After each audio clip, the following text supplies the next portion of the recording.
El manejo de memoria evita que tu computador crashee, y no es broma. Si la memoria no se gestionó correctamente, causaría que cada programa que se ejecuta en tu computadora usase cantidades exorbitantes de memoria RAM. Cada proceso de tu computador necesita, probablemente, usar algún tipo de almacenamiento, llámese registro, RAM o memoria virtual, para poder cumplir con su función correctamente. Usualmente, solo usamos algún tipo de estructura de datos que nos permita asignar algún tipo de valor u objeto a un espacio de memoria. Como usuarios, no conocemos cómo se gestiona la memoria por debajo, pero conocemos que la memoria es un recurso finito y que deberíamos buscar la forma de optimizarlo para una buena experiencia de usuario. Pero solo optimizar cuánta memoria se usa no basta. Es también importante manejar cómo se liberan estos espacios de memoria. Los lenguajes de programación usualmente usan sus propios métodos para organizar los datos. La elección del método de manejo de memoria es tan importante que no es raro ver que un lenguaje se moldee a partir de este. Por ejemplo, C, que está hecho para tener un manejo a bajo nivel, está diseñado para un manejo de memoria manual y preciso. O Lisp, que prioriza las abstracciones del sistema y usa un manejo de memoria automático. En este video les hablaremos de tres temas principalmente. Primero, tipos de asignación, el Static Allocation, el Stack Allocation y el Heap Allocation, asignación estática, de pila y de montículo respectivamente. Seguido de esto hablaremos del manejo de memoria manual y automático, y finalmente se hablará del Garbage Collection, el cual, con un principio tan simple como borrar los objetos no usados, no parece ser tan simple como parece. Pero antes de iniciar, hablemos de una técnica usada cuando no hay más memoria que asignar. El sistema operativo, y no el lenguaje de programación, es el que se encarga de asignar un espacio de memoria a un proceso. Pero, ¿qué pasa cuando no hay suficiente espacio en la memoria RAM? Bueno, pues aquí entra algo llamado la memoria virtual. La memoria virtual es un espacio de memoria del disco, que simula ser parte de la memoria RAM. Esto permite que esta última se expanda bajo demanda. Sin embargo, esta tiene sus propias limitaciones. La primera, y más importante, es que al ser parte del almacenamiento del disco, esta es mucho más lenta que la RAM, causando que cualquier acceso cause retraso en el programa, pequeños, pero notables. También tiene limitaciones en el número de páginas lógicas, es decir, espacios de memoria, y reutilización de estos. Por estas razones, se considera como una última opción. Ahora, pasando a los tipos de asignación. Primero, el más simple, la asignación estática. En términos sencillos, la asignación estática significa que el lugar donde se guardan los datos en la memoria tiene un tamaño y ubicación conocidos desde el momento en que se compila el programa. Esto significa que, una vez el programa inicia, esta memoria permanece asignada y no se mueve hasta que el proceso termina. Es una idea simple y muchas veces más que suficiente. De hecho, todo programa escrito en C utiliza este método. Sin embargo, este modelo tiene sus limitaciones. Los ejemplos más claros de estos son lenguajes como Fortran y COBOL, que utilizan una asignación estática también para las direcciones de retorno a las funciones. Pero, ¿qué tiene esto de malo? En principio, nada. Si se llama una función una y otra vez, lo único que cambia es el valor en la posición asignada.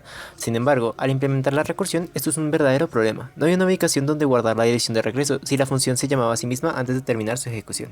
O en otras palabras, este tipo de asignación necesita que la función deba terminar antes de que pueda ser llamada otra vez. Otra gran limitación es que el tamaño de los datos debe ser absoluto. Esto implica siempre tener que definir un tamaño máximo esperado a entradas, arreglos u otras estructuras de datos, lo que suele ser ineficiente y aún peor. Si los datos resultan ser más grandes de lo esperado, el programa simplemente falla. Y aprovechando un poco la mención de Fortran y COBOL y un poco como dato curioso, estos lenguajes de programación usaban técnicas para compartir y reusar espacio, usualmente en la memoria virtual, por lo cada y escasa que era la memoria RAM. Estas técnicas incluyen usar el mismo espacio de memoria virtual para diferentes arreglos y análisis de vida útil de un programa. Sin embargo, estas técnicas ya no se usan, por lo que no se profundizará mucho en ellas. A pesar de las limitaciones de la asignación estática, esta todavía se usa en algunos lenguajes. Pero, ¿qué pasa cuando se necesita un manejo de memoria más flexible? Bueno, aquí entran los otros tipos de asignación de memoria. En la asignación de pila, se busca asignar los datos durante la ejecución independientemente del tamaño. Para entender cómo funciona esto, primero es necesario explicar qué es la pila. La pila es un bloque contiguo de memoria que inicialmente no contiene datos. El acceso a esta se controla mediante un stack pointer que señala el primer espacio libre en la pila. Así, podemos pensar que todo lo que está debajo de este puntero tiene datos, y todo lo que está arriba, hasta el final de la pila, está libre. La asignación y liberación es igual de simple. Si quieres asignar un dato de tamaño n, entonces pues mueves el puntero n posiciones hacia arriba y escribes el dato, y para liberar, solo mueves el puntero n posiciones hacia abajo y borras los datos. Este tipo de asignación de memoria genera la disciplina de pila y recursión. Es simple, solo se puede liberar lo que está en la parte superior de la pila. Aunque puede parecer una desventaja no poder acceder a algunos elementos de la pila, esta característica es fundamental para la recursión. En pocas palabras, cuando se llama una función, se crea un espacio dentro de la pila, que se libera cuando la función termina. Así, si la función se llama a sí misma, solo se crean más y más espacios hasta que termina la ejecución y se empiezan a liberar estos espacios. Uno de los primeros lenguajes en implementar esto fue Algol 60. Ahora, ¿qué ventajas tiene esta forma de asignación? Primero, es rapidísima, puesto que la asignación y liberación es solo sumar y restar posiciones a un pointer. También es flexible, no hace falta definir el tamaño de la pila al compilar el programa, y permite reutilizar espacios de memoria. Pero claro, no todo es bueno. Cuando se llaman funciones, las variables declaradas dentro de la función se borran y no se pueden acceder fuera de la función. Otra limitación es que no se pueden cambiar los tamaños de los elementos al fondo de la pila. Y algo a tener en cuenta es que al usar punteros es posible que se cree uno que apunte a una dirección de la pila. Si este valor cambia, puede que el puntero apunte a un valor totalmente diferente. En lenguajes como Pascal, esto se evita prohibiendo estrictamente las referencias a datos en la pila. Ahora hablemos del heap o montículo. Este tipo de asignación también suele llamarse Dynamic Memory Management o manejo dinámico de memoria. Pero, ¿por qué ese nombre? La razón es bastante simple. En este modelo la memoria se asigna dinámicamente durante la ejecución del programa, no en tiempo de compilación ni siguiendo estrictamente la disciplina de pila. Es decir, el programa puede pedir memoria cuando la necesite, con el tamaño que necesite y mantenerla durante el tiempo que la necesite. Esto lo hace muy útil cuando el tamaño de los datos no se conoce de antemano, por ejemplo cuando se crean estructuras como listas enlazadas, árboles o grafos, donde el número de elementos puede crecer o disminuir mientras el programa se ejecuta. A diferencia de la pila, el heap no sigue un orden fijo de asignación y liberación. En la pila solo se puede liberar lo último que se asignó, pero en el heap cualquier bloque de memoria puede liberarse en cualquier momento, siempre y cuando el programa ya no lo necesite. Por esto pero esto nos lleva a una pregunta importante. ¿Cuándo se libera la memoria del heap? A diferencia de la pila, donde la liberación ocurre automáticamente cuando una función termina, en el heap esto no siempre es tan claro. Existen varias situaciones en las que la memoria puede liberarse. La primera es la terminación del programa. Cuando un proceso finaliza su ejecución, el sistema operativo recupera toda la memoria que estaba utilizando, incluyendo la memoria asignada en el heap. En este caso no importa si el programa liberó correctamente los objetos o no, todo el espacio de memoria vuelve a estar disponible para otros procesos. Sin embargo, durante la ejecución del programa, la memoria del heap debería liberarse cuando los datos dejan de ser necesarios. A esto se le suele llamar que el objeto es declarado muerto, dead, es decir, que el objeto ya no está siendo utilizado por el programa. Por ejemplo, imaginemos que un programa crea una estructura de datos temporal para realizar un cálculo. Una vez que el cálculo termina y el resultado se guarda en otra variable, esa estructura temporal ya no tiene ningún propósito dentro del programa. En ese momento podría considerarse muerta y la memoria que ocupaba debería liberarse. En otro caso común ocurre cuando un objeto ya no tiene ninguna referencia que apunte a él. Si ninguna parte del programa puede acceder a ese objeto, entonces ya no puede ser utilizado nuevamente, por lo que su memoria podría liberarse sin afectar la ejecución del programa. Pero aquí aparece un problema importante. Determinar exactamente cuándo un objeto deja de ser útil no siempre es sencillo. En programas grandes puede existir muchas referencias entre objetos y saber que si uno sigue siendo accesible puede ser complicado. Por esta razón, los lenguajes de programación utilizan diferentes estrategias para manejar la liberación de memoria del heap. En general, existen dos enfoques principales: manejo manual de memoria y manejo automático de memoria. Ahora sí, hablemos del primer enfoque para manejar la memoria del heap, el manejo manual de memoria. En este modelo, el programador es responsable tanto de asignar como de liberar la memoria cuando ya no se necesita. Esto significa que cada vez que un programa solicita memoria en el heap, también debe existir algún punto del programa donde esa memoria sea liberada explícitamente. Este enfoque ofrece algo muy valioso: control total sobre el uso de la memoria.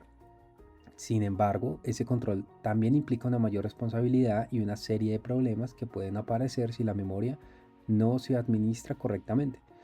Uno de esos problemas es la llamada fragmentación interna. La fragmentación interna ocurre cuando el sistema asigna un bloque de memoria más grande de lo que realmente se necesita. Por ejemplo, Si el sistema solo puede asignar bloques de cierto tamaño fijo, puede que un programa necesite 30 bytes, pero el sistema termine asignando un bloque de 32 o 64 bytes. El espacio que sobra dentro de ese bloque queda inutilizado, generando un desperdicio de memoria. Otro problema aparece cuando se necesita cambiar el tamaño de una estructura ya existente de memoria. Esto se conoce como redimensionamiento de arreglos o cambio de tamaño de arreglos, array resizing. Imaginemos que un programa crea un arreglo dinámico en el heap, pero con el tiempo necesita almacenar más elementos de los que había previsto originalmente. En muchos casos no es posible simplemente ampliar el bloque existente. En cambio, el sistema debe crear un nuevo bloque de memoria más grande, copiar los datos del arreglo original y luego liberar el bloque anterior. Este proceso puede ser costoso si se realiza con frecuencia. Para facilitar administración de memoria, algunos sistemas utilizan una estrategia basada en bloques del mismo tamaño. En este enfoque, el heap se divide en bloques de tamaño uniforme. Cuando el programa solicita memoria, simplemente se le asigna uno de estos bloques disponibles. Esto tiene una ventaja importante: la asignación y liberación de memoria se vuelve mucho más rápida, ya que no es necesario buscar un bloque de tamaño exacto. Para llevar el control de qué bloques están disponibles, se utiliza una estructura conocida como free list o lista de bloques libres. Esta lista contiene referencias a todos los bloques de memoria que actualmente no están siendo utilizados. Cuando un programa solicita memoria, el sistema toma uno de los bloques de esta lista. Cuando la memoria se libera, el bloque vuelve a asignarse a la lista para poder reutilizarse más adelante. Sin embargo, cuando los tamaños de los objetos varían mucho, esta estrategia puede volverse ineficiente. Para manejar este problema existe una técnica conocida como Buddy System. El Buddy System divide la memoria en bloques cuyo tamaño siempre es una potencia de 2. Cuando un programa solicita memoria, el sistema busca un bloque suficientemente grande. Si el bloque encontrado es demasiado grande, se divide en dos bloques iguales llamados buddies o bloques hermanos. Si más adelante ambos bloques hermanos quedan libres nuevamente, el sistema puede fusionarlos para reconstruir el bloque original más grande. Este mecanismo permite administrar la memoria de forma relativamente eficiente y reducir la fragmentación. Ahora bien, cuando hablamos de objetos grandes dentro del heap, aparecen otros desafíos. Los objetos grandes o large objects requieren bloques de memoria más extensos y contiguos. Para manejar estos casos, el sistema debe realizar varias tareas adicionales. Primero, debe crear bloques suficientemente grandes para poder almacenar el objeto solicitado. Luego debe buscar dentro del heap un espacio libre contiguo donde pueda ubicarse ese bloque. Y finalmente, cuando esos bloques se liberan, el sistema puede intentar unir bloques adyacentes para construir espacios de memoria más grandes que puedan utilizarse en futuras asignaciones. Todos estos problemas de administración pueden llevar a dos situaciones bastante conocidas en el manejo manual de memoria. La primera es el memory leak o fuga de memoria. Esto ocurre cuando un programa deja de utilizar un bloque de memoria pero nunca lo libera. Como resultado, ese espacio queda ocupado durante toda la ejecución del programa, reduciendo gradualmente la memoria disponible. La segunda es la fragmentación externa. A diferencia de la fragmentación interna, aquí el problema no está dentro de los bloques asignados, sino en cómo queda organizada la memoria libre. Con el tiempo, el heap puede terminar lleno de pequeños espacios libres dispersos. Aunque en total exista suficiente memoria disponible, puede que no exista un bloque contiguo lo suficientemente grande para satisfacer una nueva solicitud de memoria.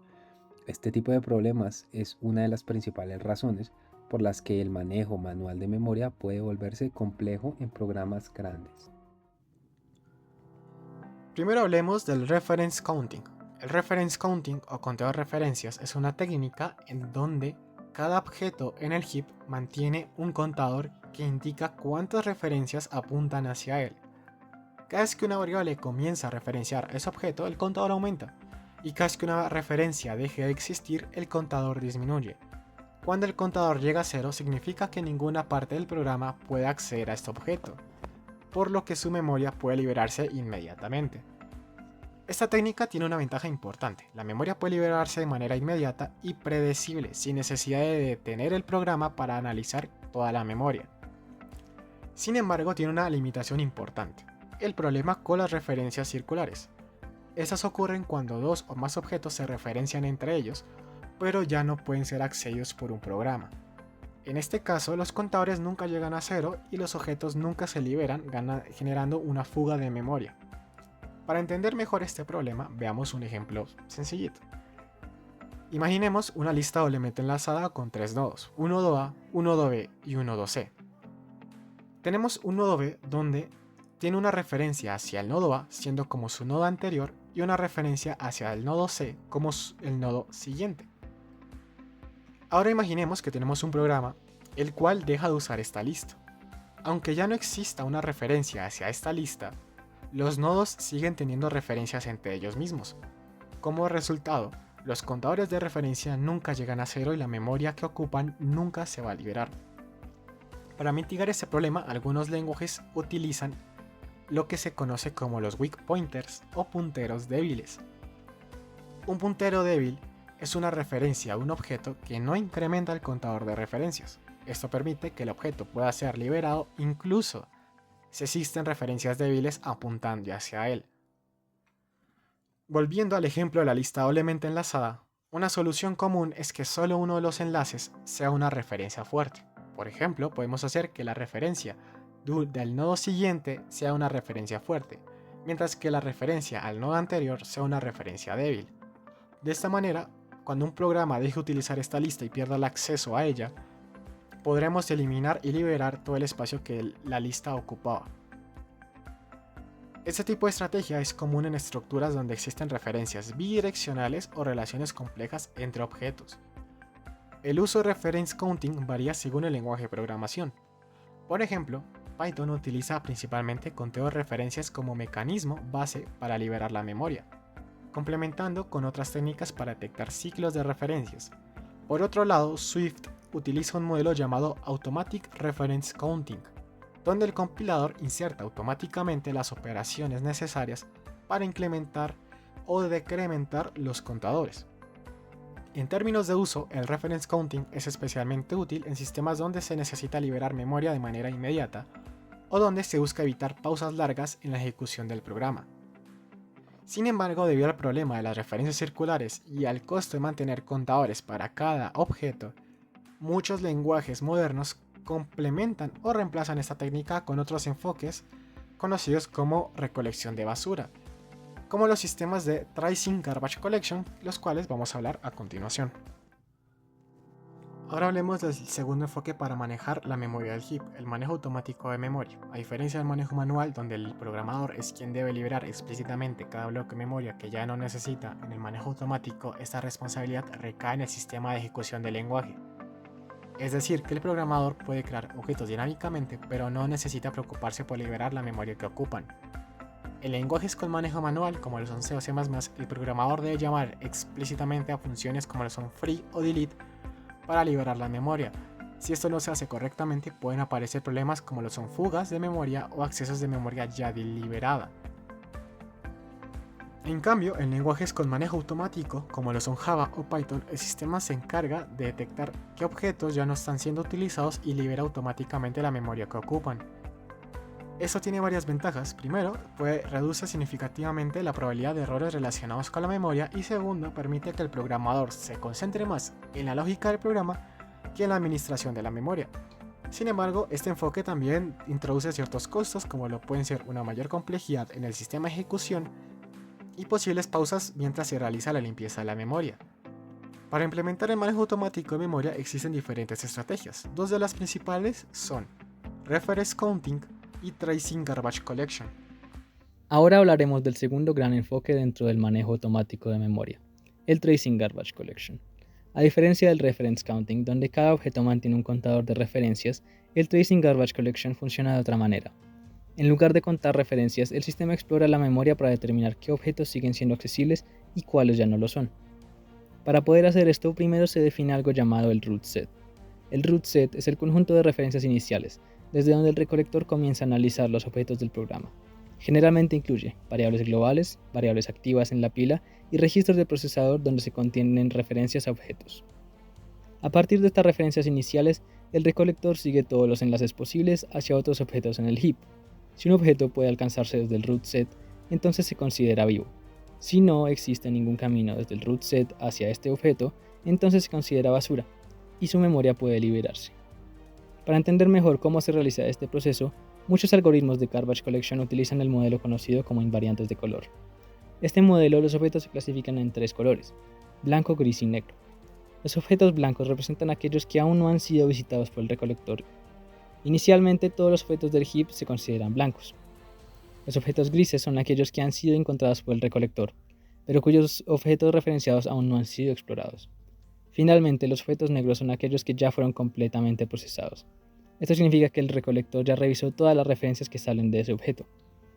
El proceso consiste en ir moviendo objetos de gris a negro, mientras se descubren nuevos objetos grises.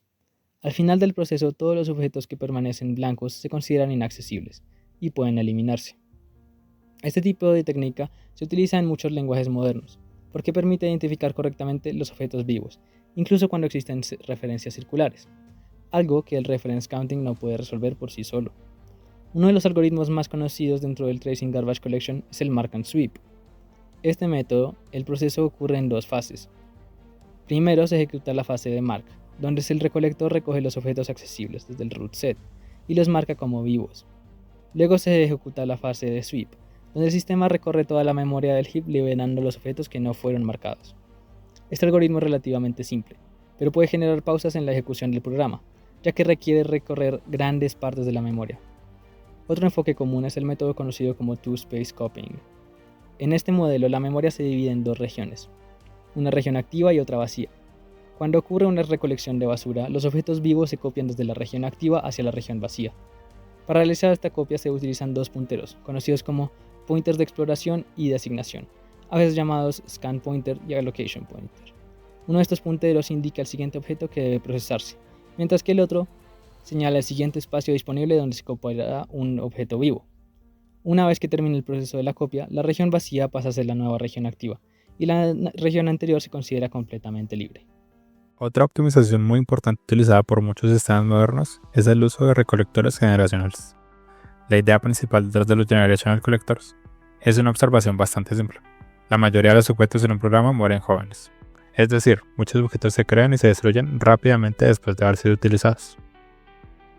Esta observación se conoce como la Weak Generational Hypothesis, un principio muy utilizado en el diseño de recolectores de basura, que establece que la mayoría de los objetos tienen una vida muy corta. Además, estos objetos jóvenes suelen ser relativamente pequeños. En contraste, los objetos que sobreviven durante mucho tiempo tienden a ser más grandes o más complejos, y por lo tanto permanecen más tiempo en memoria. Esto es importante porque en algoritmos como Mark and Sweep, el proceso de recorrer y limpiar la memoria puede volverse costoso cuando existen muchos objetos grandes en el heap. Analizar constantemente esos objetos grandes puede hacer que la recolección de basura sea más lenta. Por esta razón, muchos sistemas utilizan el concepto de generaciones.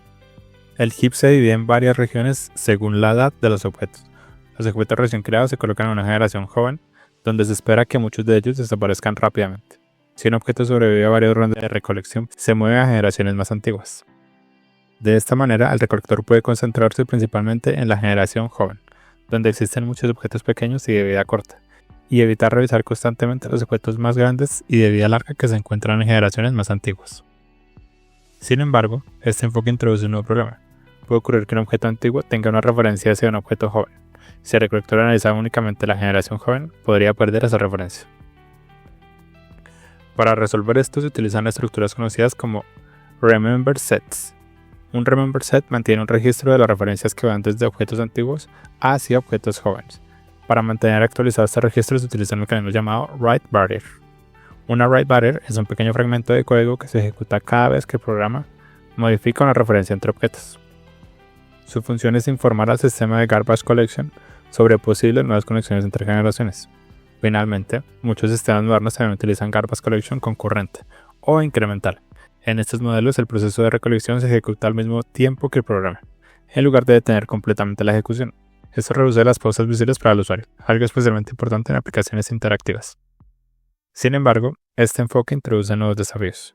Mientras el recolector está analizando la memoria, el programa puede seguir modificando las referencias entre objetos. Esto puede romper las invariantes del algoritmo si no se controla correctamente. Por esta razón utilizan nuevamente mecanismos como las Write Barriers o incluso Read Barriers. que ayudan a mantener la consistencia del sistema mientras el programa y el recolector operan al mismo tiempo. Mientras que una write barrier se ejecuta cuando el programa modifica una referencia entre objetos, una read barrier se ejecuta cuando el programa intenta leer o acceder a una referencia. Esto permite que el sistema verifique si el objeto al que se quiere acceder ha sido movido o está siendo procesado por el recolector de basura. En algunos algoritmos de garbage collection, los objetos pueden cambiar de ubicación en memoria durante el proceso de recolección, y la read barrier se encarga de redirigir correctamente las referencias a la nueva ubicación.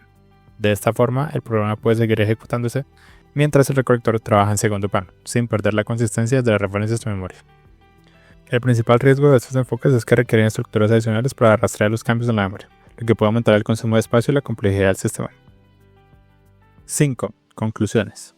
En resumen, la gestión de memoria es uno de los pilares que permite que los programas funcionen de forma estable y eficiente. Aunque muchas veces pasa desapercibida para el usuario, detrás de cada programa existe un sistema complejo que decide cómo se asigna, usa y libera cada espacio de memoria. A lo largo del video vimos que existen diferentes formas de asignar memoria, como la asignación estática, la pila y el heap, cada una diseñada para resolver necesidades distintas dentro del programa.